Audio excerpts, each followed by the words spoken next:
One evening, Henry was laughing as he returned to the shed. "I've had to take Percy to the works today," he chuckled. "He went past the danger board at the harbour and fell into the sea." Gordon and James laughed too. "First Thomas and now Percy. What silly little engines they are." But Duck didn't laugh. "How will Thomas and Toby manage the branch line without Percy's help?" he wondered. "Never mind," rumbled Gordon. "I'm sure the Fat Controller will think of something." And the Fat Controller did.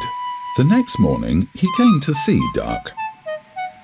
"Until Percy comes back, I'd like you to help Thomas and Toby." Duck was pleased, but the big engines were annoyed. "What about the shunting, sir?" James protested.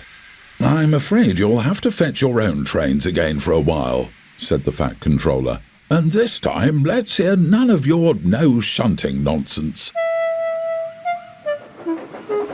The big engines grumbled all day. It had been a long time since they had to fetch their own coaches and trucks.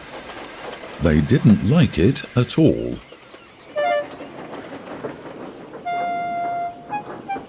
"Bother that Percy," hissed Henry. "Fancy being so careless." "If only there was a way to bring Duck back sooner," grunted Gordon. Then James had an idea. "Perhaps," he whispered, "if we did the shunting badly, on purpose, then he might. We'll just pretend that we've forgotten how to shunt, that's all." Gordon and Henry thought that was a good idea. The next day, the big engines did their work as badly as they could. The yard was in a mess, trains ran late, and the passengers were not pleased. Neither was the Fat Controller. At the end of the day, he spoke severely to the big engines. "I can see why tender engines don't shunt. You've forgotten how to." "We were sorry, sir," said Gordon. "Things were so much better when we had someone else to fetch our trains." "It's a pity Duck is helping Thomas, though," added James meaningfully. "Oh, I see," said the Fat Controller. "In that case, I'll find someone else to look after the yard." Gordon, Henry and James grinned at each other. But the next morning there was a surprise waiting for them. "Good morning," said Toby. "The Fat Controller has sent me to help you." "But," spluttered Henry, "but what about Duck?" "Duck is still helping Thomas. I dare say they can manage by themselves.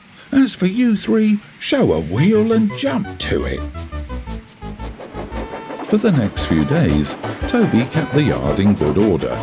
He was slower than Duck, but he stood for no nonsense.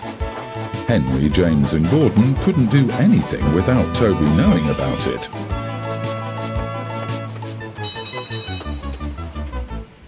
At last, Percy returned from being mended. Toby went back to the quarry, and Duck came back to the yard. The big engines were exhausted. "It's good to be back," smiled Duck, "and just as well. I heard all about you three making a mess of the yard. Don't worry, I'll teach you to do things the Great Western way. That should keep you in order." "Oh no," the engines groaned. They began to wish that they had done their own shunting after all.